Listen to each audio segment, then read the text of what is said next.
हरे कृष्णा प्रभु जी। Okay, very nice. Vishakha माता जी आप बताइए।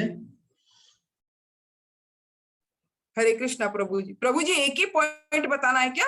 जी, कोई एक पॉइंट बताइए बस। आपने बहुत सारे पॉइंट लिखे होंगे, एक पॉइंट जिससे सबको मौका मिल सके। जी जी जी। प्रभु जी, गुरु से हमारा दिशा एवं दशा दोनों ही बदलती है और वो हमें अंधकार से प्रकाश की तरफ ले जाते हैं। Okay, very nice. पूजा माता जी।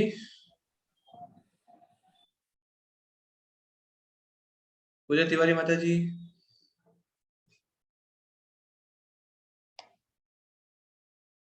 आप अनम्यूट कीजिए अपने आप को।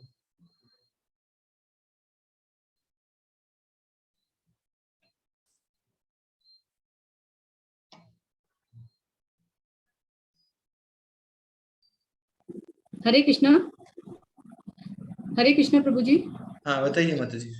हम ऐसा गुरु सोचते हैं जिसके सामने हम अपनी कोई भी समस्या या अपनी कोई भी परेशानी को बिना किसी संकोच के से पूछ सकें, क्योंकि गुरु में ही हम भगवान का रूप देखते हैं।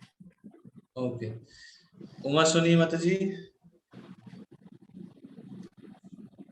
हरे कृष्णा प्रभु जी, सभी को सादर प्रणाम। हम गुरु में जो हमको आध्यात्मिक क्षेत्र में सही मार्गदर्शन प्रदान करें, जो हमें भगवान से डायरेक्ट जोड़ सकें, रास्ता बताएं, हमें जो कठिन है उसको सरल बनाने में हमारा सहयोग प्रदान करें।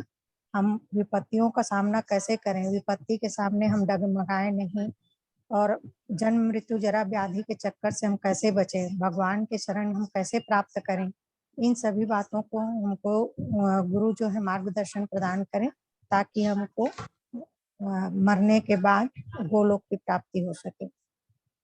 भावना माता जी। हरे कृष्णा। मैं अपने गुरु में ये बताएं मुझे वो कि आध्यात्मिक उन्नति में मेरा सहयोग करें, और मुझे क्या करना है इस जीवन में आके, मुझे क्या करना है, हम क्यों आए हैं, किस उद्देश्य से हैं। Okay, very nice. Pooja Shukla माता जी। हरे कृष्णा प्रभु जी। प्रभु जी, हमारे गुरु जी में ऐसा वेदों का ज्ञान हो जिसके बेसिस पे वो हमें सही और गलत का चयन बिल्कुल न्यूट्रल होके और फेयरली हमें समझा सकें, ताकि हम कहीं पे भी जीवन में अटकें तो वो हमें सही मार्गदर्शन दिखा सकें। संदीप प्रभु। हरे कृष्ण प्रभु जी। हरे कृष्ण प्रभु जी। हरे कृष्णा, बताइए। प्रभु जी, सब मिलते जुलते एक जैसा ही है सबका।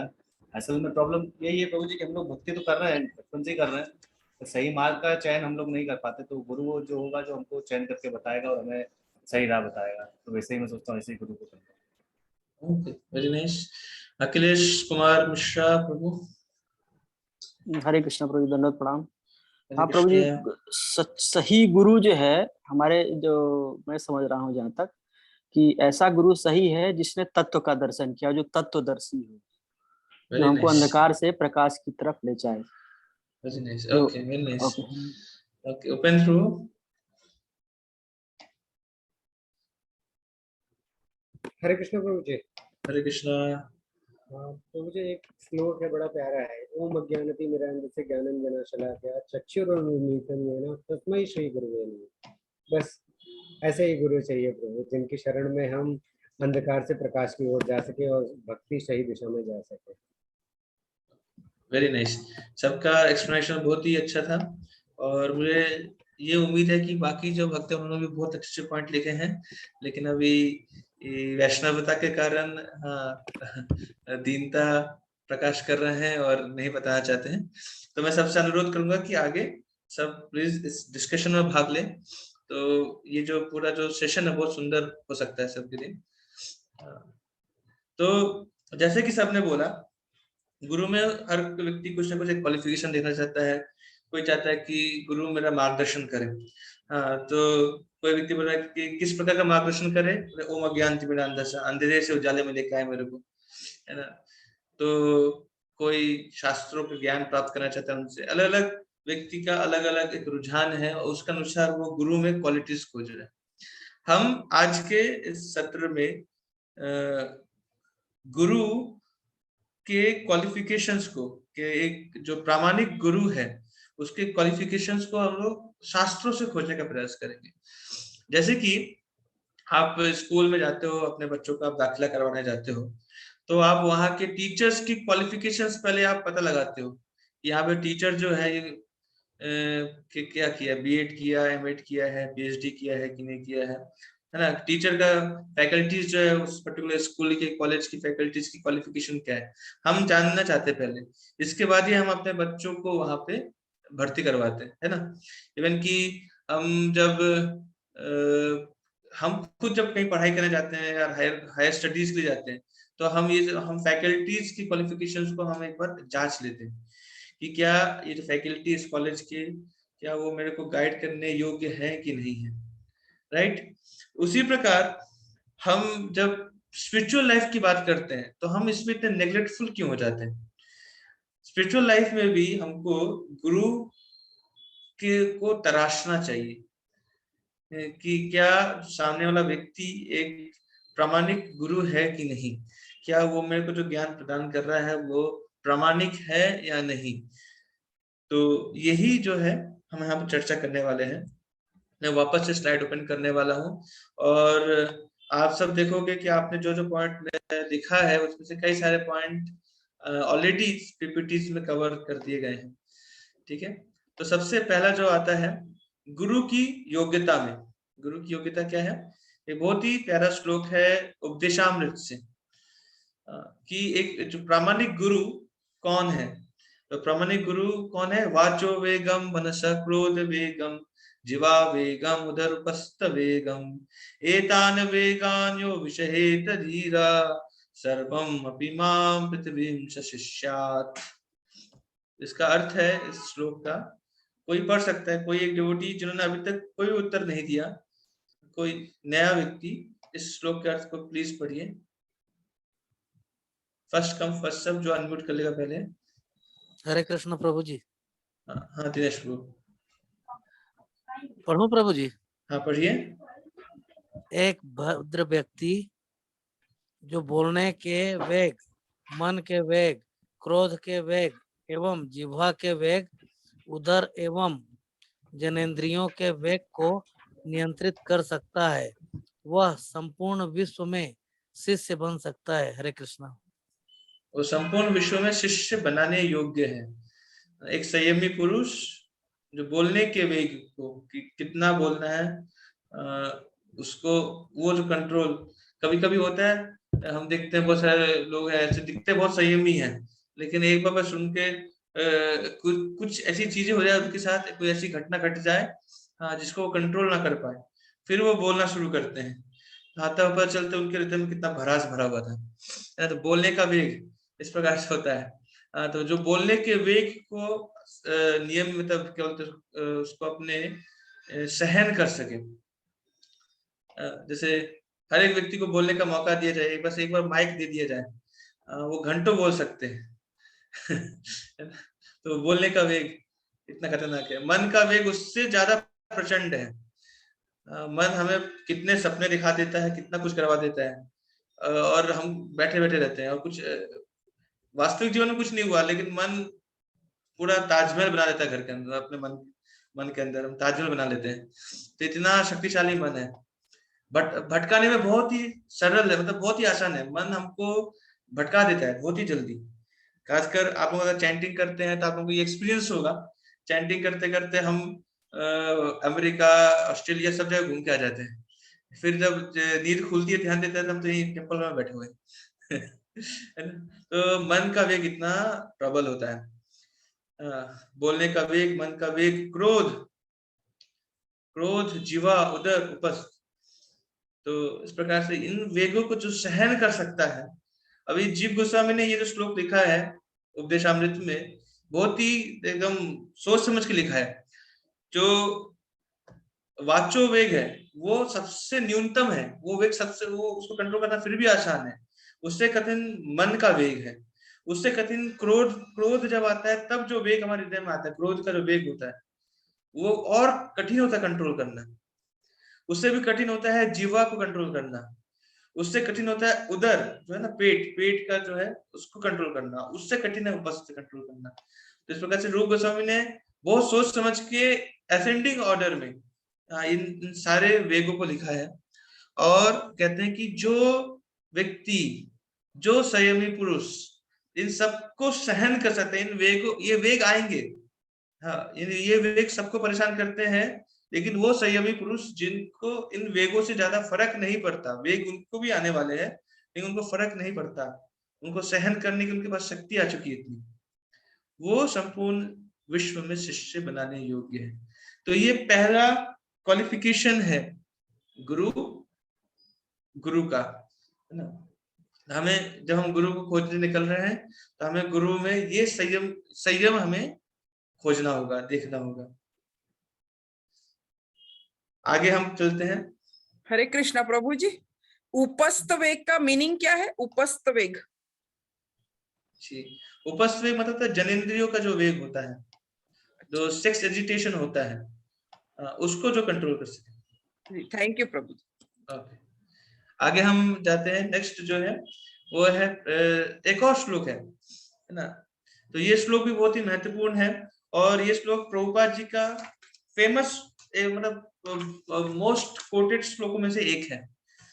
तद विज्ञानार्थम स गुरुम एव विगच्छेत समित पानी श्रोयम ब्रह्मनिष्ठम। तो यहाँ पे गुरु की क्वालिफिकेशंस बता रहे हैं।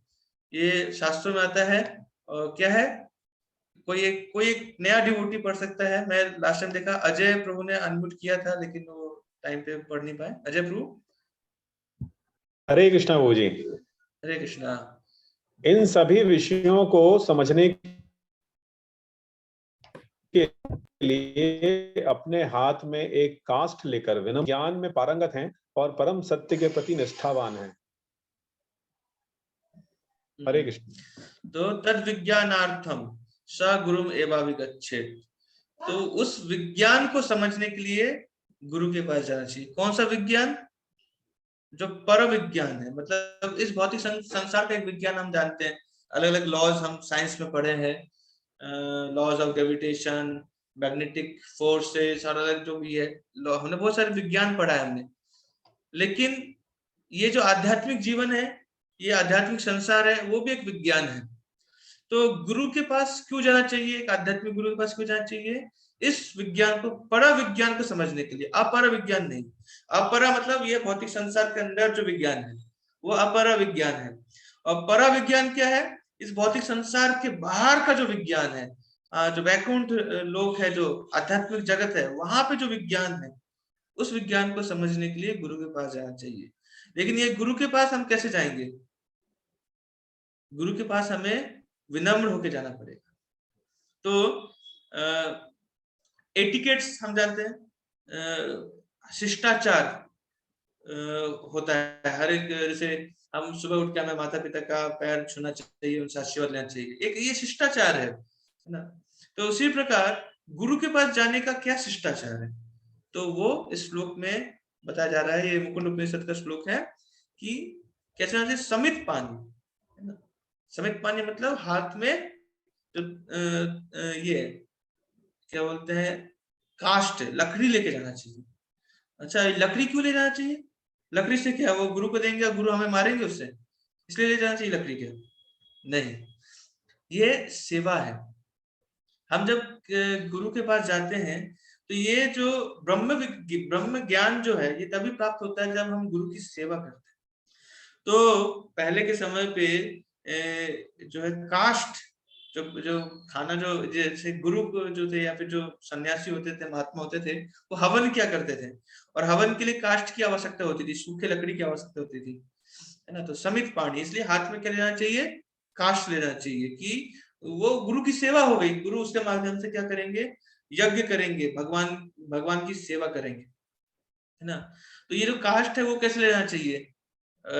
घमंडी बन के कि देखो गुरुदेव मैं आपको ये दे रहा हूं, नहीं, विनम्र होके। क्योंकि ये काष्ठ का मूल्य और वो विज्ञान जो गुरु आपको प्रदान करने वाले हैं, उसका मूल्य, दोनों में कोई मेल नहीं है। काष्ठ का बहुत ही क्या बोलते हैं, बहुत ही मिनिमम प्राइस है। लेकिन ये जो विज्ञान है जो कि गुरुदेव आपको प्रदान करने वाले हैं, जो ब्रह्म विज्ञान है, हाँ, जो ब्रह्म ज्ञान है ना, ये अनमोल है। क्योंकि इवन की रूप गोस्वामी कहते हैं, रूप गोस्वामी आई थिंक ये कहते हैं नेक्टर ऑफ डिवोशन, भक्ति रसामृत सिंधु में कहते हैं कि कृष्ण भावना भावित अगर मति बुद्धि, जो कि कृष्ण भावना भावित है, ऐसी बुद्धि अगर आपको कहीं मिल रही है तो क्या करना चाहिए? उसको खरीद लेना चाहिए, खरीद लेना चाहिए। कैसे खरीदेंगे? लौल्यम, लालच से। एकमात्र उसका प्राइस क्या है? लालच, उस ज्ञान को प्राप्त करने का लालच। तो इस प्रकार से तद विज्ञानार्थम सगुरुमेव विगच्छेत्, हमें गुरु के पास क्यों जाना चाहिए? उस विज्ञान को समझने के लिए, और विनम्रता पूर्वक, है ना, गुरुदेव की सेवा हेतु हमें जाना चाहिए। क्योंकि गुरुदेव जो वो कौन है? वो इस वैदिक जो ज्ञान है इसमें वो, इस वैदिक ज्ञान में वो पारंगत है। तो पारंगत होने के कारण वो हमको ये जो ज्ञान है बहुत आसानी से समझा सकते हैं। मैं कई बार ये उदाहरण देता हूँ कि एक मान लीजिए एक निग्रो, जानते ना, जो अफ्रीकन के जो मूल निवासी होते हैं, निग्रो कहते हैं उनको। एक निग्रो गलती से कोलकाता आ गया और कोलकाता की दुकान में वो रसगुल्ला देख रहा है। अब जीवन में उसने कभी भी रसगुल्ला टेस्ट नहीं किया, तो वो उस रसगुल्ले के महत्व को नहीं समझ पाएगा। लेकिन आप सबने रसगुल्ला स्वाद किया है कि रसगुल्ला का स्वाद कैसा होता है ना, और जब आप उस निग्रो को समझाने जाओगे कि रसगुल्ले का स्वाद कैसा होता है, तो आप ऐसे समझाओगे जैसे निग्रो स्वयं उस रसगुल्ले को खा रहा है। उसको फील कर पाएगा कि भाई वो रसगुल्ला स्पॉन्जी होता है, सफेद रंग का होता है, एकदम रस से भरा हुआ होता है ना। उसको हम खाते हैं तो एकदम हृदय जो है आनंद से परिपूर्ण हो जाता है। तो इस प्रकार से जब निग्रो का बताओगे तो वो तब उसको वो समझ पाएगा, और फिर जब उसको स्वाद करेगा तो रियलाइज कर पाएगा कि ये रसगुल्ला वास्तविकता में कितना मीठा है। तो ये कैसे आप क्यों बता पा रहे हो? क्योंकि आपने इस ज्ञान को रियलाइज किया है, रसगुल्ले के मिठास को आपने रियलाइज किया है। व्यावहारिक रूप से आप जानते हो कि रसगुल्ला कितना मीठा होता है। उसी प्रकार ये जो वैदिक ज्ञान है ना, भगवान कृष्ण का जो ये ज्ञान है, इसको गुरुदेव ने रियलाइज किया है, व्यावहारिक रूप से उसको समझ लिए हैं, उन्होंने एक्सपीरियंस किया है उसको। इसलिए जब वो बोलते हैं कि कृष्ण जो है वो नटवर है, तो हमारे हृदय में वो बात घुस जाती है कि कृष्ण नटवर है। कृष्ण बांसुरी बजाते हैं तो तब समझ में आता है कि हाँ कृष्ण बांसुरी बजाते हैं, और कृष्ण कैसी बांसुरी बजाते हैं वो भी गुरुदेव बता पाते हैं। तो ये गुरु की क्वालिफिकेशन। वो इस वैदिक ज्ञान में, कृष्ण के विज्ञान में वो परिपूर्ण है या पारंगत है। इस और कृष्ण के प्रति वो निष्ठावान है, परम सत्य के प्रति वो निष्ठावान है। इस कारण से जब हम विनम्रता पूर्वक उनके पास जाते हैं तो वो हमको ये ज्ञान प्रदान करते हैं। तो अभी तक किसी को कोई डाउट या कोई प्रश्न है?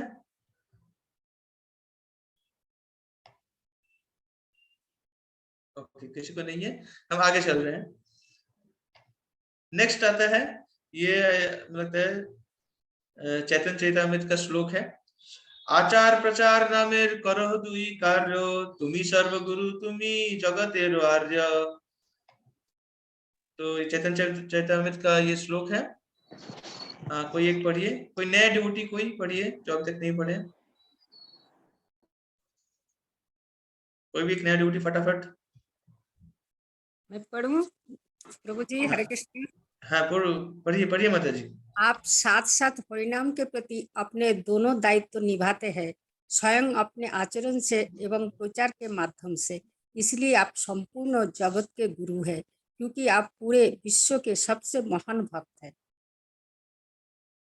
आगे पढ़िए माता जी। और है, और क्या है? इसमें तो है। पढ़िए, इसको पढ़िए। इसी को तो पढ़ा। अच्छा, गुरु गुरु की योग्यताएं इस प्रकार प्रदर्शित होती है कि वह वैदिक शास्त्रों के अनुसार आचरण करे और साथ साथ प्रचार भी करे। ऐसा करने वाले व्यक्ति को आध्यात्मिक गुरु कहते हैं। तो ये श्लोक जो आता है चैतन्य चैतामृत में आता है, और ये श्लोक चैतन्य महाप्रभु हरिदास ठाकुर के गुणगान में कहते हैं।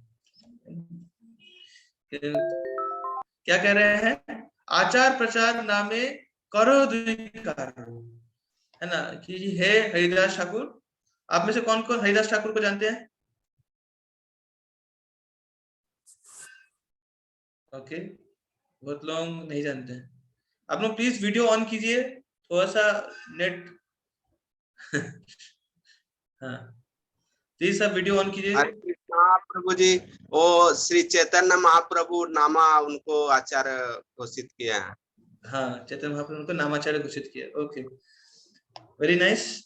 तो हरिदास ठाकुर जो थे वो एक मुस्लिम फैमिली में उनका ये हुआ था, आविर्भाव हुआ था, उनका जन्म हुआ था। और इसके उपरांत उनका जो निष्ठा था हरिनाम के प्रति, जप के प्रति, इसके कारण उनको चैतन्य महाप्रभु ने नामाचार्य घोषित किया। लेकिन नामाचार्य क्यों कहा? उनको नामाचार्य की पदवी क्यों दी गई? क्योंकि वो रोज 192 राउंड्स करते थे। ये 192 राउंड्स करने में लगभग 22 से 23 घंटे लगते हैं। मतलब प्रैक्टिकली देखे तो 24 घंटे में 23 घंटे जब करते थे। तो ये उनका आचार है, और इसी आचार के माध्यम से वो प्रचार भी करते थे है ना। एक बार की बात है, एक वैश्य थी लक्ष्य हीरा नाम की। तो लक्ष्य हीरा वैश्या उस नगर में बहुत ही सुंदर वैश्या थी, और वहां का राजा जो था वो हरिदास ठाकुर से बहुत चिढ़ा हुआ था, बहुत गुस्से में था, और हरिदास ठाकुर को गिराने के लिए, उसको उसके पद से गिराने के लिए उन्होंने लक्ष्य हीरा को चुना। उन्होंने लक्ष्य हीरा को आदेश दिया कि लक्ष्य हीरा जाओ, हरिदास ठाकुर का पतन करा दो। और लक्ष्य हीरा को लगा कि कोई बहुत बड़ी बात नहीं। ये सोच के वो बहुत आराम से गई हरिदास ठाकुर के पास, और हरिदास ठाकुर के पास जाके वो विनती करने लगी कि वो उनके साथ ये करे, क्या बोलते हैं, संग करे। हरिदास ठाकुर जो है वो बोलते हैं, माता जी अभी मेरी माला बची है, मैं माला कंप्लीट कर लेता हूँ। तो वो माला करते रहे, रात भर माला करते रहे, और लक्ष्य हीरा उनके सामने बैठी रही। ऐसे करके 3 दिन लक्ष्य हीरा हरिदास ठाकुर के पास जाती और विफल होकर वापस आ जाती। आखिरकार तीसरे दिन भोर के समय जब हरिदास ठाकुर हरिनाम कर रहे थे, तो लक्ष्य हीरा हरिनाम सुनते सुनते उसके भी मुख से हरिनाम निकलने लगा, और वो ये रियलाइज कर पाई कि वो कितने महान संत को क्या बोलते हैं, बदनाम करने के लिए आई थी। और इसके उपरांत वो हरिदास ठाकुर से हरिनाम दीक्षा लेती है, और लेके उसी स्थान पे रोज 192 माला जप करने लगी। तो इस प्रकार से हम देखते हैं कि हरिदास ठाकुर नगर ग्राम में आचार भी करते थे जो वो, और उसी का वो प्रचार करते थे। तो एक गुरु जो है वो कौन है? ऐसा नहीं कि सिर्फ आचरण करता दिखेगा, प्रचार नहीं करे, और ऐसा नहीं कि सिर्फ प्रचार कर रहा है और कोई आचरण ना करे। दोनों काम करना है गुरु को। आचार प्रचार नामे करो हो द्विकार लो। इसलिए चैतन्य महाप्रभु ने कहा कि हरिदास ठाकुर आप इतने महान हो, आप आचरण भी कर रहे हो और उसका प्रचार भी कर रहे हो। हाँ, तुम ही सर्वगुरु, इसलिए आप सबके गुरु हो। तुम ही जगतेरो आर्य हो, और आप पूरे जगत में श्रेष्ठ हो। तो ये गुरु की योग्यता है, एक प्रामाणिक गुरु की योग्यता यही है। और हम देखेंगे प्रभुपाद जी ने इसी सिद्धांत को अपने पूरे जीवन उतारा, है ना। वो उन्होंने आचरण किया, उसी का उन्होंने प्रचार किया।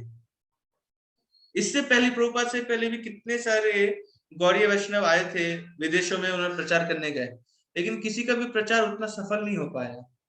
लेकिन प्रभुपाद जी का प्रचार सफल हो पाया। क्यों? क्योंकि प्रभुपाद जी के प्रचार में आचरण था। वो वही प्रचार करते थे जितना वो आचरण कर रहे थे। है ना। इसलिए एक कोट है प्रभुपाद जी का, preach what you practice and practice what you preach. आप उसका प्रचार करो जो आप पालन कर रहे हो, और वो पालन करो जो आप प्रचार कर रहे हो। तो ये एक गुरु की योग्यता है। तो मुझे ये आशा है आप सबको बोर नहीं लग रहा होगा आज का क्लास अभी। हाँ, थोड़ा सा हम सिद्धांतों पे बात करने लगे, अभी गुरु के जो तत्व है उस पर हम बात कर रहे हैं, तो थोड़ा सा हेवी क्लास हो सकता है आप सबके लिए। अगर बहुत लोग यहाँ पे नए हैं तो उनके लिए क्या बोलते हैं, थोड़ा सा जो है ना एंटीना को थोड़ा सा लंबा कर लीजिए, कभी अभी क्लास बहुत लंबी ऊपर से भी जाने वाली है कुछ चीजें।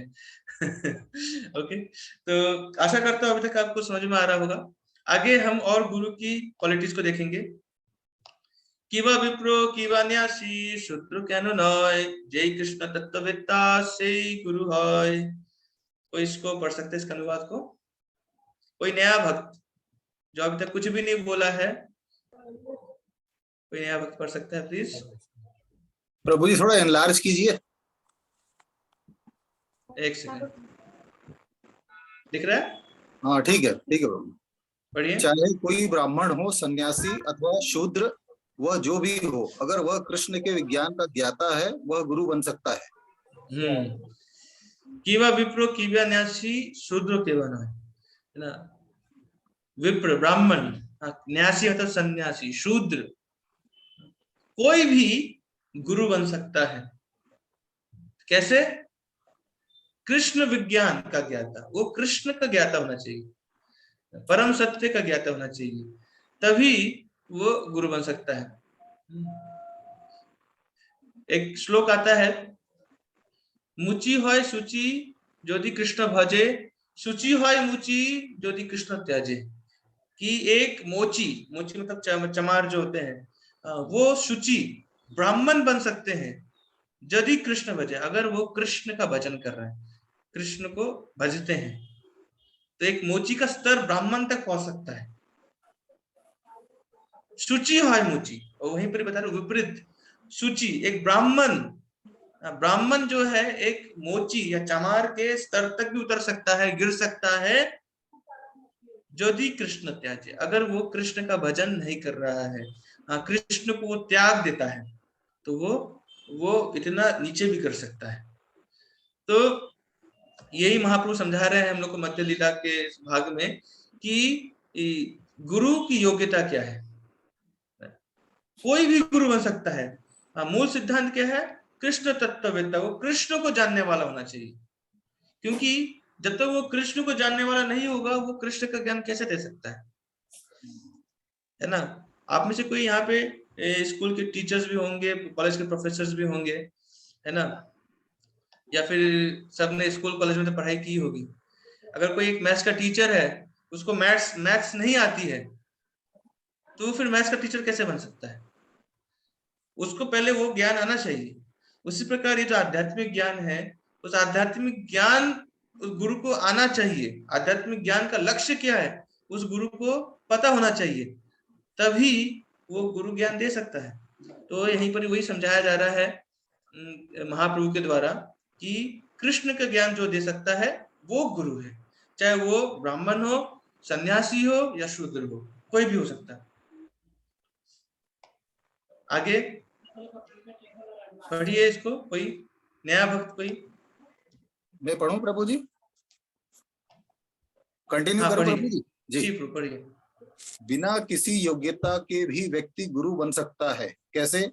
चैतन्य महाप्रभु कहते हैं, आभार आज्ञा, मेरी आज्ञा पर, यह एक महत्वपूर्ण बिंदु है।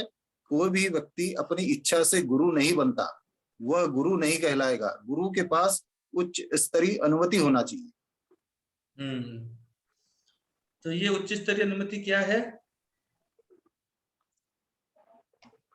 आगे पढ़िए प्रभु। तभी वह गुरु कहलाएगा। आभार आज्ञा, जैसा कि हमारे विषय में हमारे गुरु महाराज ने मुझे आज्ञा दी, आप मेरे द्वारा दी गई शिक्षा के आधार पर इन सब ग्रंथों का अंग्रेजी भाषा में प्रचार करने का प्रयास करें। हमने केवल प्रयास किया है, बस। प्रभुपाद जी ने क्या किया? उनके गुरुदेव ने जो आज्ञा दी है उसको पालन किया है ना, वो प्रयास किया है बस, और कुछ नहीं किया है। और तब आप देख सकते हैं कि गुरु की कृपा प्राप्त हुई और कितनी सफलता मिली प्रभुपाद जी। तो यही है उच्चतर आज्ञा। तो कौन गुरु बन सकता है? कोई भी गुरु बन सकता है। क्या क्वालिफिकेशन है? पहला क्वालिफिकेशन कृष्ण तत्ववेत्ता, वो कृष्ण को जानने वाला होना चाहिए।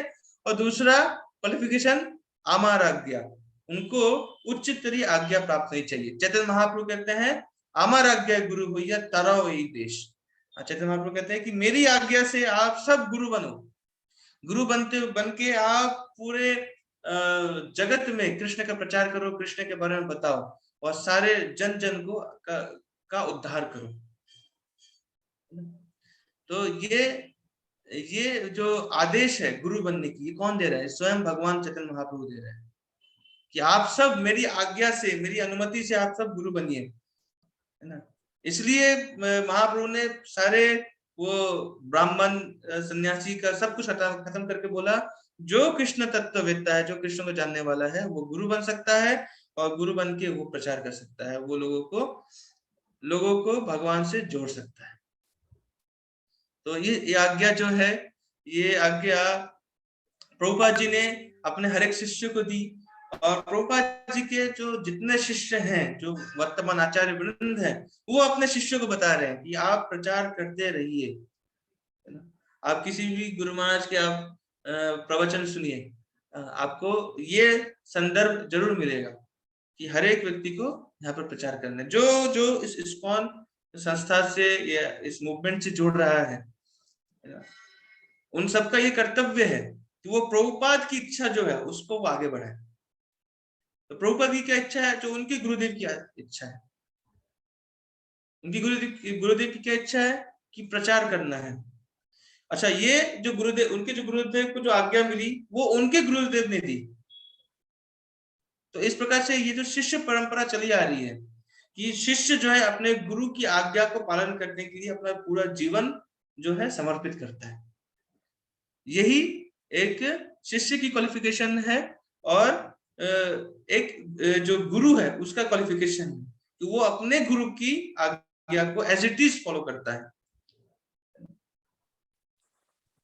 तो यहाँ पे हमारा पहला सेक्शन कंप्लीट होता है आज के सेक्शन, इस पूरे लेसन का, इस चैप्टर का, प्रोसेस ऑफ सिलेक्टिंग अ गुरु, है ना, गुरु का चयन। तो अभी तक किसी को कोई डाउट है? कोई प्रश्न किसी का कोई पूछना चाहता है तो अनम्यूट करके वो प्रश्न पूछ सकते हैं। 2 मिनट का समय है।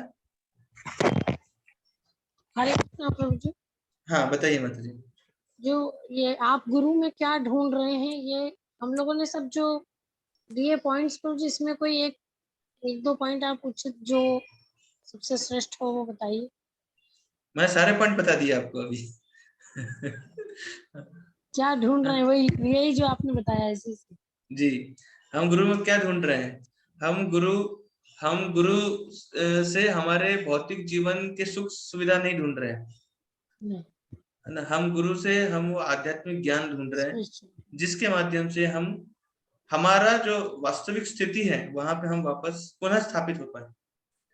हाँ, जीवेर स्वरूप है कृष्णेर नित्य दास। तो एक जीव का स्वरूप है कि वो कृष्ण का नित्य दास है। लेकिन अभी इस भौतिक संसार में भौतिक प्रलोभनों के कारण हम इस मूल तत्व को भूल चुके हैं और हम सोच रहे हैं कि पूरा विश्व, पूरा संसार मेरा दास है और इसी का अधीनस्थ हम कार्य करने का प्रयास करते हैं। तो गुरु बस इसी चीज को रिवर्स कर देता है, वो बार बार हमको ठोकर मारता है। गुरु हमारे इस भौतिक जीवन को काट देता है ना। गुरु का काम हमारे भौतिक जीवन को संभालना नहीं है, हमारे भौतिक जीवन को काट देना है। काट के ये समझा देना है कि तुम्हारा वास्तविक जीवन क्या है, तुम्हारा वास्तविक जीवन का उद्देश्य क्या होना चाहिए, ये गुरु का काम है। तो हमें गुरु में ये योग्यताएं जो अभी तक हमने चर्चा की, हमें इन योग्यताओं को खोजना चाहिए। आचार प्रचार, है ना, उच्चतर आज्ञा, कीवा विप्रो कीवा न्यासी, है ना, शुद्ध के बनवाए कृष्ण तत्व वेत्ता से ही गुरु है। तो ये गुरु, प्रामाणिक गुरु की क्वालिफिकेशन से जो हमें खोजना चाहिए। अभी हम आगे बढ़ते हैं। Hare Krishna, thank you Prabhu ji. Okay, Hare Krishna. तो नेक्स्ट जो है कोई नया भक्त है, इसको प्लीज पढ़िए। अभी हम जो है गुरु को कैसे चयन करें, प्रोसेस क्या है। हमने पहले चर्चा की गुरु के क्या क्या गुण होने चाहिए, क्वालिफिकेशंस क्या होनी चाहिए, वो हमने पढ़ाई की अभी तक।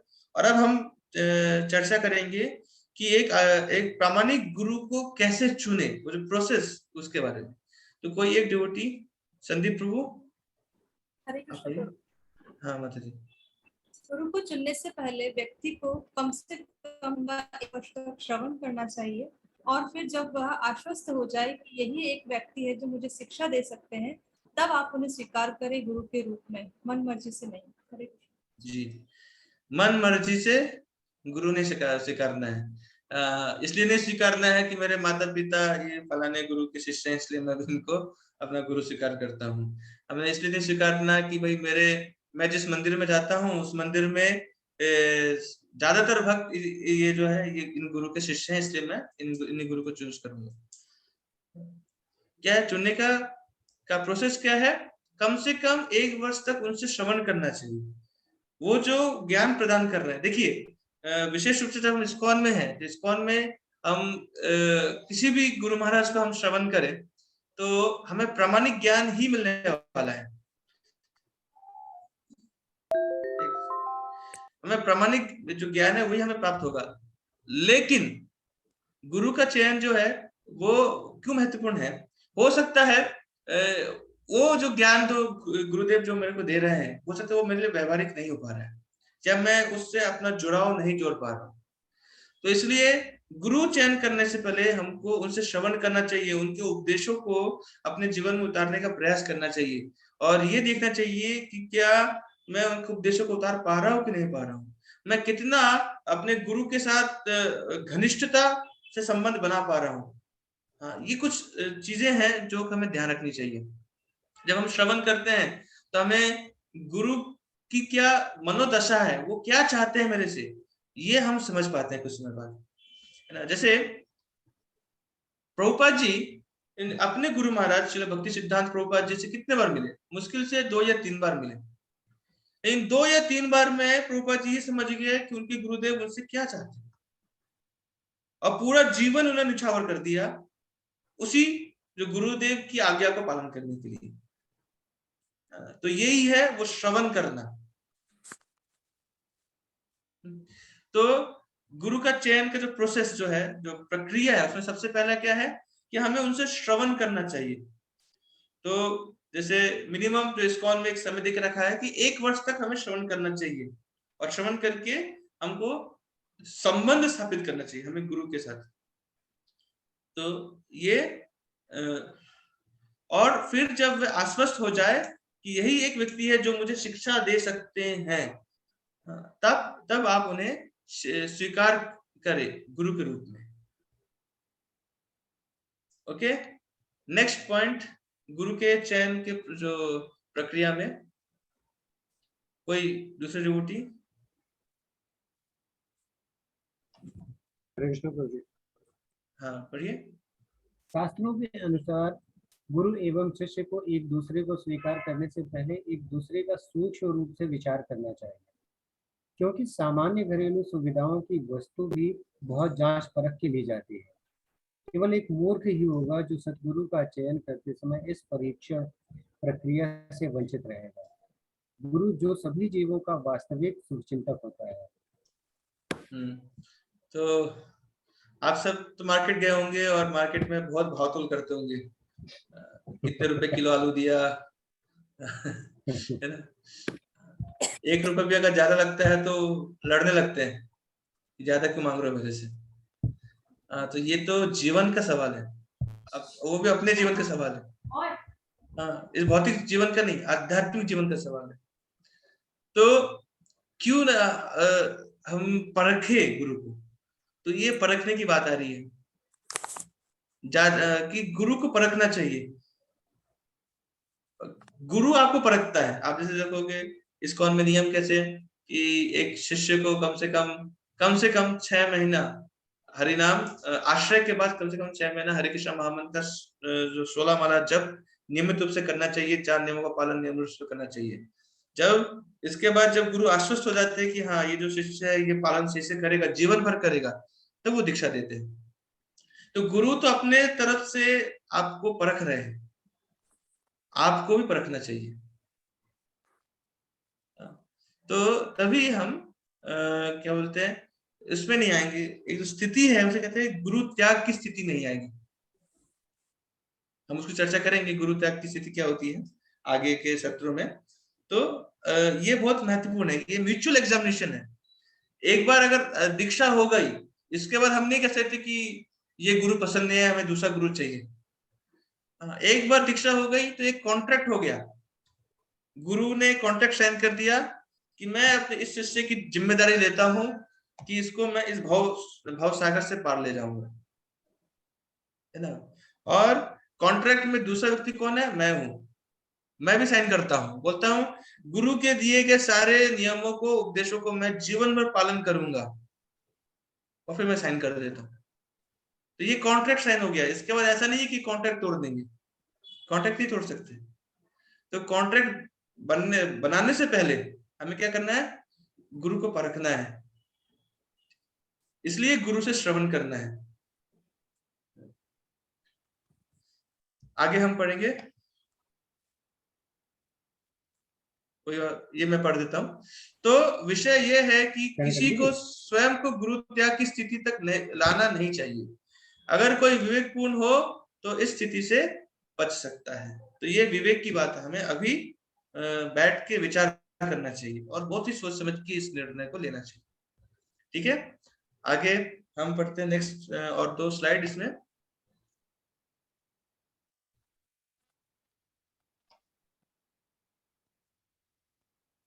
हाँ, ये इस्कॉन के लॉज हैं। इस्कॉन के लॉ में गुरु चयन के संबंध में ये कुछ नियम है। तो कोई एक ड्यूटी इसको पढ़ सकते हैं, नया ड्यूटी कोई एक लॉ पढ़े।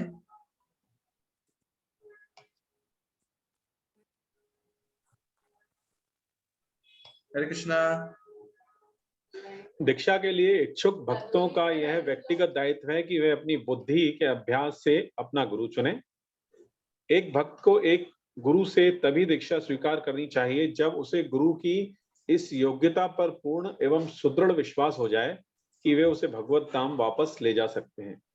एक भक्त के आध्यात्मिक विकास के मापने के लिए साधु, शास्त्र एवं गुरु ही प्रामाणिक मानक है।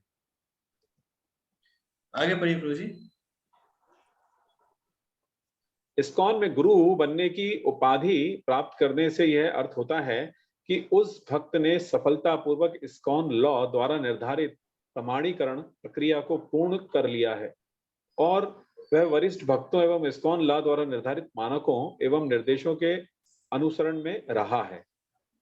फिर भी यह प्रमाण गुरु के भगवत साक्षात्कार का मानक नहीं है और यह दीक्षा इच्छुक भक्त के बुद्धिमान भेदभाव को प्रतिस्थापित नहीं करता। तो अगर आप देखोगे इस्कॉन लॉ 6.5.6.3 ये पेज नंबर 78, ये जो कोर्स बुक है, कोर्स बुक के पेज नंबर 78 में एक इस्कॉन के जो गुरुओं के आचरण के जो मापदंड है या मानक है वो लिखे हुए हैं। इस्कॉन लॉ बुक में ये लिखे हुए हैं सारे मानक। इसी मानक के आधार पे किसी भी सन्यासी को या किसी डिवोटी को, भक्त को गुरु का पद दिया जाता है। ये जैसे इस्कॉन में गुरु का पद इस प्रकार से नहीं है कि एक सन्यासी के या किसी भक्त के बहुत सारे फॉलोअर्स है तो उनको हम गुरु पद दे देंगे, इस प्रकार नहीं होता है। अपितु ये मानक है। आप देखोगे इसी मानक पे जब कोई भक्त या सन्यासी उतरता है, हाँ, हमारा जो एक गुरु मिनिस्ट्री है, इस्कॉन गुरु मिनिस्ट्री पूरा ऑब्जर्वेशन करता है 5 से 6 साल तक। हाँ, जब इस्कॉन गुरु मिनिस्ट्री को ये विश्वास हो जाता है कि हाँ ये इन मानकों को सही तरीके से पालन कर रहे हैं, तब उनको गुरु का पद दिया जाता है इस्कॉन, तब वो दीक्षा देने के लिए योग्य बनते हैं। तो इस्कॉन में ये आश्वासन जरूर है कि जो भी गुरु है वो सब प्रामाणिक गुरु है।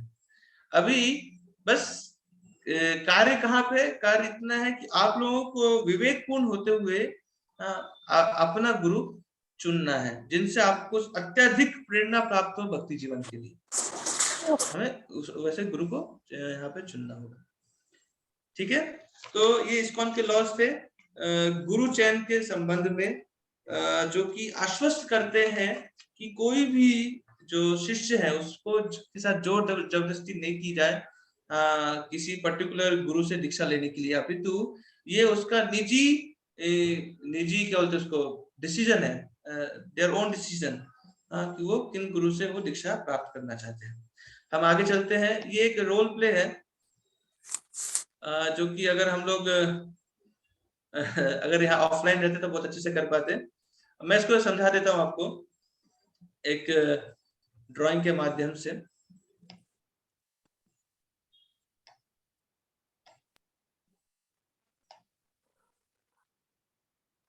यहाँ पे आप एक व्हाइट बोर्ड देख पा रहे हैं कोई? हरे कृष्णा, व्हाइट बोर्ड देख पा रहे सर? जी प्रभु जी। यस प्रभु। तो इसमें मैंने अभी लिखा है ग्रुप ए, ठीक है।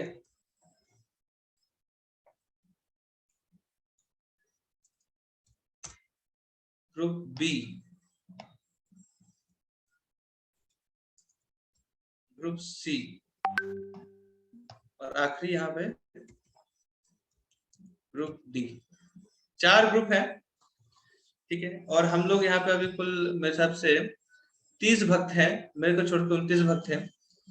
तो ग्रुप ए में जो पहला जो ग्रुप है, इस ग्रुप ए में मान लीजिए 10 भक्त हैं, 10 डिवोटीज। तो अभी और कितने डिवोटी बचे? 30 भक्त में से 10 डिवोटी ग्रुप ए में है, तब कितने भक्त बचे? 20 भक्त बचे। ग्रुप बी में 5 डिवोटी चले गए, अब कितने बचे? 15 और बचे। ग्रुप सी में 14 डिवोटीज हैं, कितने बचे? एक बचा। तो आखिरी डिवोटी है, ठीक है। अब ये 4 ग्रुप है जो कि एक ही मंदिर में भजन करता है, जैसे मान हमारे इस्कॉन बीएचएल है, मान लीजिए ये चारों ग्रुप जो है वो इसी मंदिर में आते हैं। ये इस इस्कॉन बीएचएल जो मंदिर मान लीजिए कुल 30 भक्त हैं, तो 30 भक्त 4 ग्रुप में बटे हुए हैं, group A, group B, group C, group D. और अब ग्रुप ए अपने आप में 10 भक्त हैं, वो बहुत खुश हैं। ग्रुप बी 5 भक्त है, वो भी खुश है, अपने आप में बहुत बातचीत होती है, एकदम गहरे मित्र हैं सब। ग्रुप सी में 14 भक्त हैं, वो भी आपस में बहुत खुश हैं, एकदम गहरी मित्रता है। लेकिन एक चीज है, ग्रुप ए जो है, ग्रुप ए में ग्रुप ए का कोई भी भक्त ग्रुप सी या ग्रुप बी के भक्तों से नहीं मिलता है। वैसे ग्रुप बी का कोई भी भक्त ग्रुप ए और सी के भक्तों से नहीं मिलता। ग्रुप सी का कोई भी भक्त ग्रुप ए और बी के भक्तों से नहीं मिलता। और जो ग्रुप डी बना है, या फिर बोलो आखिरी जो एक डिवोटी बचा है, वो बेचारा वो कभी सोचता है कि मैं ग्रुप ए के भक्तों से मिलने जाता हूँ। तो ये जो भक्त है, तो ये भक्त जो है वो पहले ग्रुप ए वालों के पास गया। हाँ, तो ग्रुप ए वालों ने बोला कि तुम्हारे पास हमारे ग्रुप की आईडी कार्ड है क्या? तो बोला नहीं है, तो तुम हमारे साथ नहीं आ सकते। तो ये पट्टा कट गया, यहाँ से वो नहीं जा पाएगा यहाँ। फिर सोचा ठीक है, ग्रुप बी वालों के साथ थोड़ा दोस्ती बढ़ाया जाए। तो ये व्यक्ति ग्रुप बी वालों के पास गया 5 भक्तों के साथ। यहाँ पे भी उनको घुसने नहीं दिया, बोला कि भाग जाओ यहाँ से। फिर आखिरी ये जो निराश होकर ये भक्त जो है ग्रुप सी वालों के पास गया, जहाँ 14 भक्त हैं, और रिक्वेस्ट किया कि भाई मेरे को अपने ग्रुप में डाल दीजिए। तो बोले नहीं, मैं आपको हमारे ग्रुप में हम नहीं इंक्लूड कर सकते, क्योंकि आप हमारे ग्रुप के व्यक्ति नहीं हो। तो अब ये जो एक डिवोटी है, जस्ट इमेजिन कीजिए ये आप हो। ये डिवोटी कौन है? आप सब वो एक डिवोटी हो, तो आपको कैसा लगेगा? बुरा लगेगा प्रभु जी। बुरा लगेगा और अपमान महसूस करेंगे प्रभु जी। अपमानित महसूस करेंगे। ओके, और इंफीरियरिटी, सॉरी अकेलापन, इंफीरियरिटी फील करेंगे। ओके, प्रभु जी निंदा में कुछ भी बोल सकते हैं, फिर निंदा करना शुरू करेंगे। ओके, गिव अप कर देंगे सर प्रभु जी, गिव अप कर देंगे। हाँ, ये पॉइंट वर्क हो जाता है, तो ये होता है। अभी मैं ये क्यों बताया आपको, तो ऐसा नहीं है हम इस्कॉन मंदिर में है, हम भक्ति प्रैक्टिस करने हैं, हम पॉलिटिक्स प्रैक्टिस करने नहीं आए हैं। लेकिन कभी कभार क्या होता है, जब हम गुरु के संदर्भ में हमारे जो एक उसको जो सिद्धांत है वो जब सही नहीं होते हैं, तो ये नुकसान हो सकता है। ये नुकसान हो सकता है कि हम ये जो एक भक्त है, ये भक्त हम तब तक स्वीकार नहीं करेंगे, मतलब ये ग्रुप ए वाले तब, मतलब ग्रुप ए में जो जितने भी भक्त हैं, ये सब कोई ए नाम के कोई महाराज हैं, ए स्वामी महाराज, वो उनके सारे शिष्य हैं। बी ग्रुप में बी स्वामी महाराज के शिष्य हैं, सी ग्रुप में सी स्वामी महाराज के शिष्य हैं, उदाहरण के तौर पे। और डी जो है ये एक नया भक्त है, तब ये जो ग्रुप ए वाला जो है, ये क्योंकि ये ए स्वामी महाराज के शिष्य नहीं है, इसलिए वो इनको अलाउ नहीं कर रहे हैं। ना तो वो बी स्वामी महाराज के किसी शिष्य से मिलना चाहते हैं, ना वो सी स्वामी महाराज के शिष्य से मिलना चाहते हैं। तो ये जो व्यक्ति है जो नया है, इसके लिए बहुत ही फ्रस्ट्रेटिंग सिचुएशन हो जाएगा। तो इसीलिए हमें जो गुरु का जो डायनेमिक्स है, ये जो प्रोसेस है, हमें समझना पड़ेगा कि हम इस्कॉन में एक मल्टी गुरु सिस्टम में रह रहे हैं। यहाँ पे कोई एक आचार्य पद में नहीं है, कई सारे भक्त जो हैं वो आचार्य पद पे हैं और वो भक्तों को मार्गदर्शन प्रदान कर रहे हैं। तो एक हेल्दी एटमॉस्फेयर क्या होगा, एक हेल्दी एटमॉस्फेयर यही होगा कि सारे भक्त आपस में वो करें, क्या बोलते हैं, आपस में एक मित्रता के साथ सब अच्छे भक्त बने रहे। मतलब ग्रुप ए कभी ना बने, ग्रुप बी कभी ना बने, ग्रुप सी कभी ना बने, ग्रुप डी कभी ना बने, बल्कि सारे इस्कॉन के भक्त होने चाहिए। तो यही जो है, ये मैं यहाँ समझाना चाहता था कि एक मंदिर में कई सारे गुरु के शिष्य हो सकते हैं, लेकिन सेंटर में कौन होने चाहिए, सेंटर में प्रभुपाद जी और उनकी शिक्षाएं होनी चाहिए। तभी जो पूरा जो भक्तों का जो समाज है ये निखरेगा और भक्ति देवी प्रसन्न होगी। आगे हम चलते हैं। यहाँ तक किसी को कोई डाउट है या कोई टिप्पणी कोई करना चाहता है, कुछ बताना चाहता है?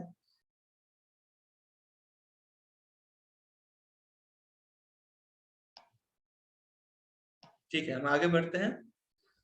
इसके बाद ये भी एक गुरु चयन करने का एक ड्रामा था। अगर हम ऑफलाइन रहते तो हमें ड्रामा करते, और इस ड्रामा में सही बता रहा हूँ बहुत मजा आता है। सारे भक्तों का जो टैलेंट है वो दिखता है यहाँ पे, और उनकी समझ में आती है कि वो कितने गहराई से इस चीज को समझ पाए। तो ये एक सामूहिक ऐसा गुरु स्वीकार के चरण, कैसे हमें गुरु को स्वीकारना चाहिए। और ये एक क्वेश्चन आएगा आपके इसमें टेक्स्ट बुक में, क्वेश्चन रहेगा। उस क्वेश्चन में पूछा जाएगा कि गुरु स्वीकार करने के सही, उचित और अनुचित तरीके आप लिखिए। ये प्रश्न पूछे जाएंगे, और हर बार ये प्रश्न पूछा ही जाता है। मैक्सिमम टाइम जब भी आईडीसी का एग्जाम होता है ये प्रश्न पूछा ही जाता है। तो इसमें बहुत सारे भक्त बहुत ही कंफ्यूजिंग आंसर लिखते हैं, है ना। तो जब हम गुरु की हम बात कर रहे हैं तो ये आप ध्यान रखिएगा, ये अभी के लिए नहीं बता रहा हूँ, ये एग्जाम के लिए बता रहा हूँ, है ना। गुरु के लिए जब हम गुरु की बात कर रहे हैं इस कोर्स में, तो हम इस्कॉन के गुरु की बात कर रहे हैं, ठीक है। हम बाहर के जो दूसरे संस्थाओं के गुरु, उनको हम पहला जो सेक्शन था हमारा फर्स्ट से लेकर 4th लेसन तक, उसी में हमने छोड़ दिया। अभी हम जो भी गुरु के संबंध में चर्चा कर रहे हैं वो इस्कॉन के गुरुओं के बारे में चर्चा कर रहे हैं। तो जब हम गुरु के चयन की भी चर्चा करेंगे तो हम इस्कॉन में जो गुरु हैं उनके चयन की चर्चा कर रहे हैं। तो उसमें अनुचित और उचित तरीके क्या हैं, तो उसमें एक नाट्य प्रस्तुति की जाती है हर बार। तो नाट्य प्रस्तुति में आप लोग ही पॉइंट्स बताते हो कि गुरु के चयन करने के कौन कौन से उचित तरीके हैं और कौन कौन से अनुचित तरीके हैं। तो आप लोग इसमें सोचिए, विचार कीजिए, है ना। मैं एक क्या बोलते इसको, इसमें ऑप्शन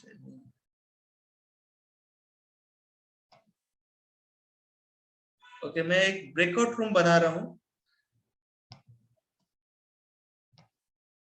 यहाँ पे आप सब यहाँ पे शिफ्ट हो जाएंगे अपने आप ही। तो ब्रेकआउट रूम शुरू होने से पहले जैसे ही मैं ओपन करूंगा आप सबको उस रूम में एंटर करना है। ब्रेकआउट रूम में जाके ये चर्चा करना है कि इस्कॉन में गुरु को चयन, चर्चा क्या करनी है, ध्यान से सुनिएगा। इस्कॉन में गुरु को चयन करने हेतु कौन कौन से उचित तरीके हैं और कौन कौन से अनुचित तरीके हैं। प्रश्न क्लियर है सबको? गुरु को चयन करने के लिए उचित तरीके और अनुचित तरीके, हमें इन पे चर्चा करनी है। तो मैं ब्रेकआउट रूम ओपन कर रहा हूँ। 4 रूम है, सब में 6 भक्त लगभग है, सिर्फ एक में 5 डिवोटीज हैं। तो स्टार्ट करते हैं। हरे कृष्णा। आप जल्दी जल्दी अपने ग्रुप्स में शिफ्ट हो जाइए।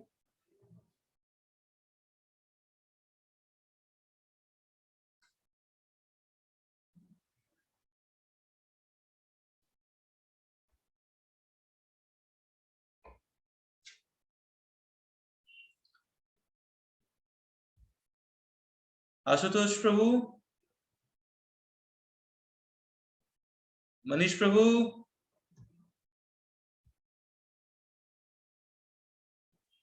रामकिशन प्रजापति,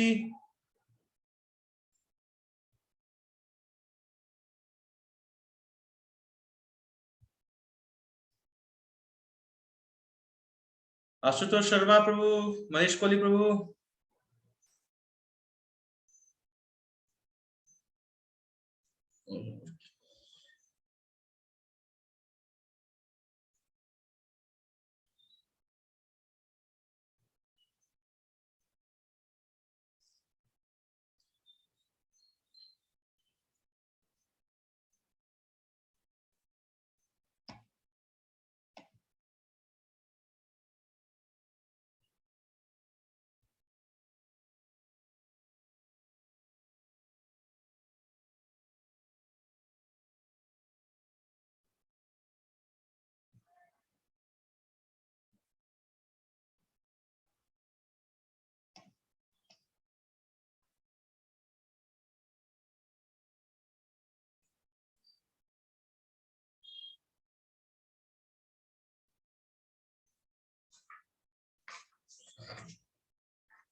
हरे कृष्णा।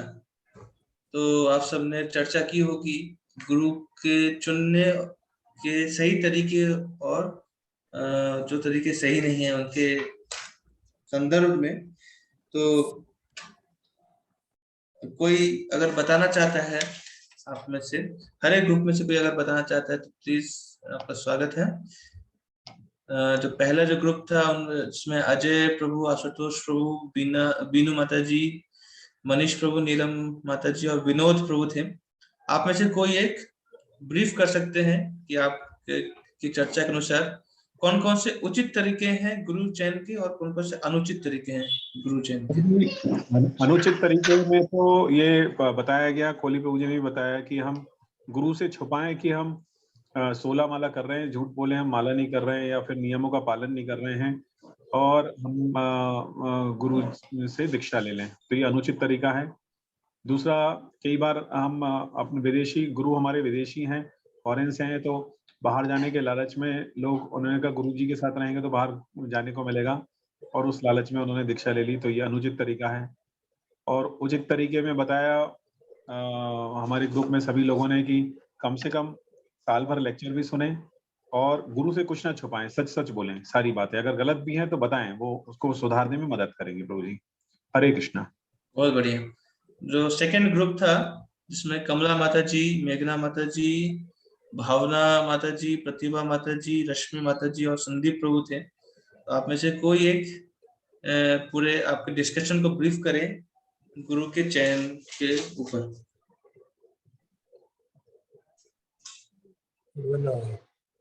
कोई भी अनम्यूट करके बता सकते हैं।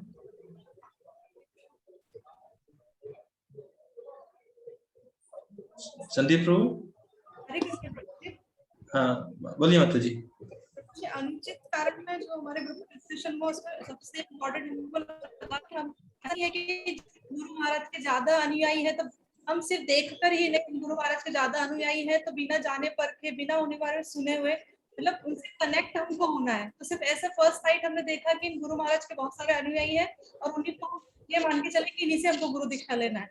जबकि हमने एक साल तक उनका श्रवण भी नहीं किया है, हमने उस पद्धति को फॉलो भी नहीं किया, गुरु महाराज को मैंने जाना भी नहीं है, तो शायद ये अनुचित कारण है कि बिना देखे ऐसा नहीं करना है हमको। दूसरा कारण ये है कि अगर जैसे हम देखते हैं कि हमारे आसपास या सपोज जो हमारे टीचर है, जो हमारे शिक्षा गुरु है, अगर उनके कोई गुरु महाराज है तो ऐसा नहीं इमोशनल हम होके हम ये सोचे कि उनके गुरु महाराज जी है तो हमको इन्हीं से शिक्षा लेना है। तो इसको हम एक फ्रीडम दिया है कि जब तक आपको संतुष्टि नहीं है उन गुरु महाराज के प्रवचन में आपकी आध्यात्मिक उन्नति, क्योंकि हर एक भक्त का लेवल अलग अलग है, तो अगर उनका जो भी ज्ञान है या उनका जो भी मार्गदर्शन है आपका हर जगह फिट होता है, आपकी हर प्रॉब्लम को आप हर स्थिति में सुधार पा रहे हो गुरु महाराज के मार्गदर्शन से, तो शायद आप अंदर से कनेक्ट फील करोगे गुरु महाराज, तो शायद आप जीवन पर्यंत फिर अंदर से समर्पित होकर गुरु महाराज के नियमों का पालन कर सकते हो। तीसरा जो है कि उचित कारण में हमने ये बताया प्रभु जी कि जब आप गुरु महाराज के श्रवण करते हो एक साल तक, उस एक साल में आपका एक्सपीरियंस होता है कि गुरु महाराज की हर एक टिप्पणी, हर एक मार्गदर्शन आपकी हर स्थिति से आपको बाहर लाने के लिए उचित है।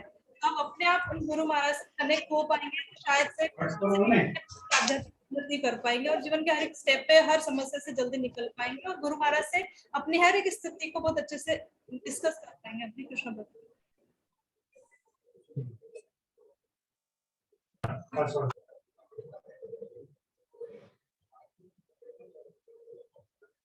हरे कृष्णा, बहुत अच्छा माता जी।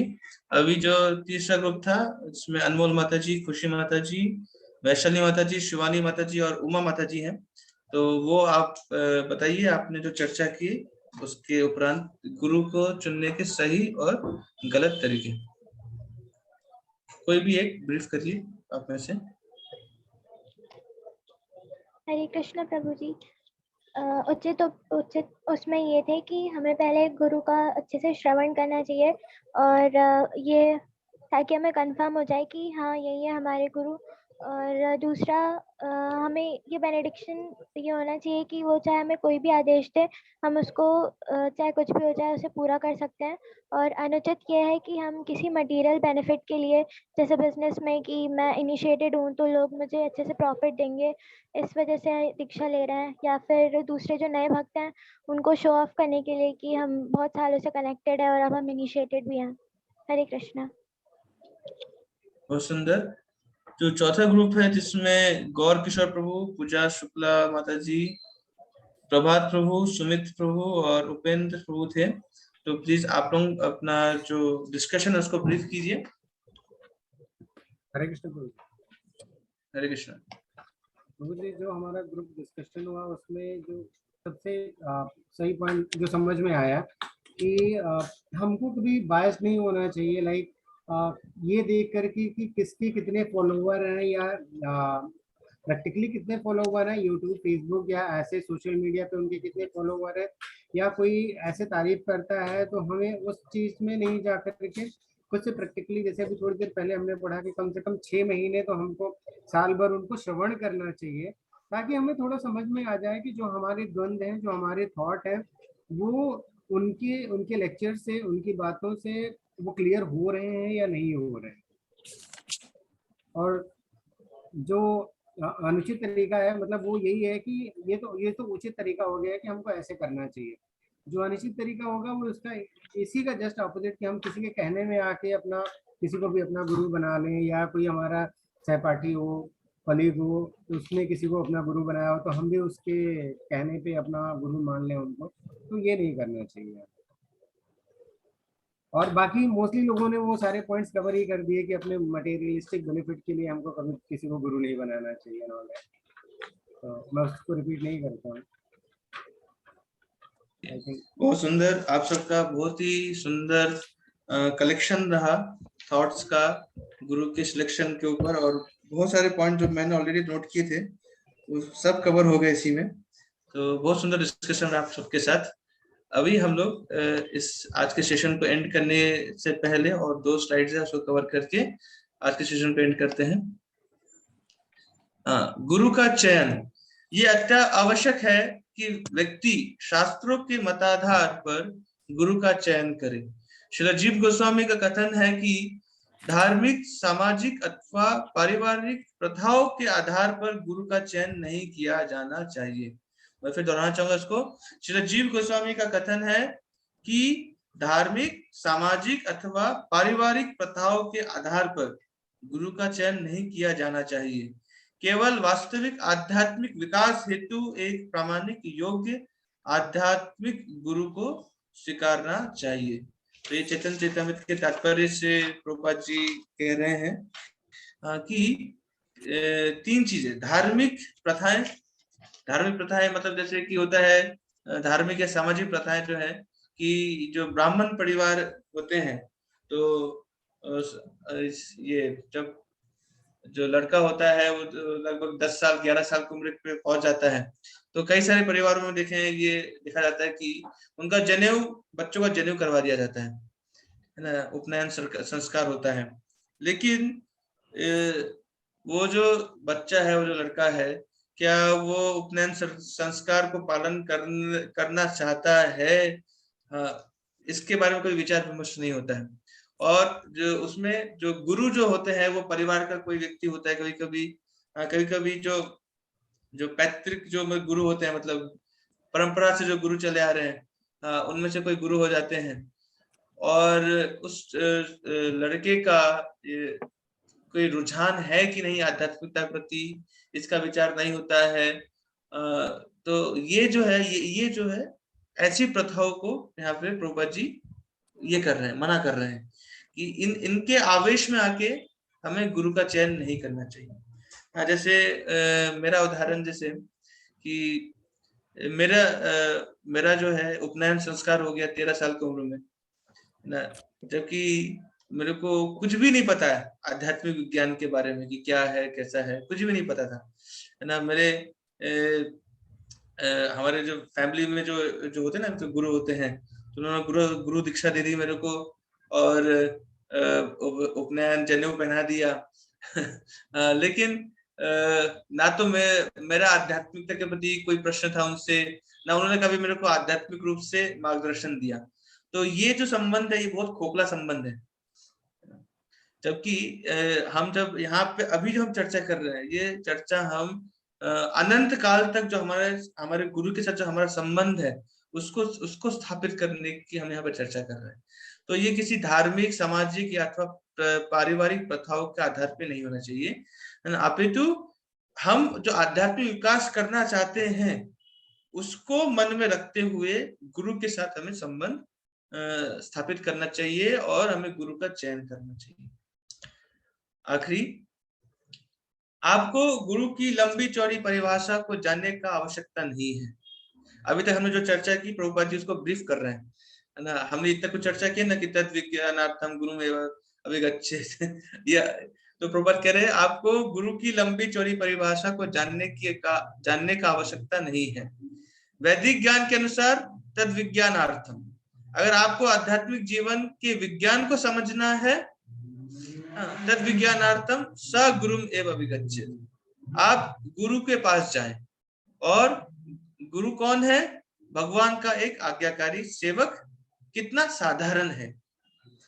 तो पूरे गुरु के संबंध में जो विज्ञान है उसको प्रभुपाद जी ने इस एक ही पैराग्राफ में बहुत ही सुंदर रूप से समझा दिया। गुरु कौन है? गुरु भगवान का एक प्रतिनिधि, भगवान का एक आज्ञाकारी सेवक है। और हमें गुरु के पास क्यों जाना चाहिए? हमें गुरु के पास जाना चाहिए आध्यात्मिक ज्ञान का, आध्यात्मिक जीवन में आध्यात्मिक ज्ञान का विकास करने हेतु हमें जाना चाहिए। तो हमें इतना कुछ पढ़ा, हमारा नॉलेज हमारा बढ़ा, लेकिन सबका सार यहाँ निकल के आता है। गुरु के पास हमें क्यों जाना चाहिए और हमें गुरु का चयन कैसे करना चाहिए। हरे कृष्णा। तो आज के सत्र का हम यहीं पर ही विराम देते हैं। कल हम जो है दीक्षा की प्रतिज्ञा है, हम उस पार्ट का हम पढ़ेंगे। आप ये जो हमारा जो कोर्स बुक है, इस कोर्स बुक में पेज नंबर 34, 35, 36, 37, 38 और 38, 39, 40, 41 तक, 34 से 41 तक जो है आज का जो सेशन पढ़ा उसमें जो भी अलग अलग श्लोक, पैराग्राफ जो आपने पढ़े सुने, वो सब इसी पुस्तक में देके रखे हैं। आप इनको एक पढ़िए और ये जो गुरु के चयन, ये जो टॉपिक है, इसको और भी गहराई से समझिए। और हम कल फिर मिलेंगे 8 बजे, और कल का जो टॉपिक रहेगा वो है दीक्षा की प्रतिज्ञाएं। तब तक सबको हरे कृष्णा।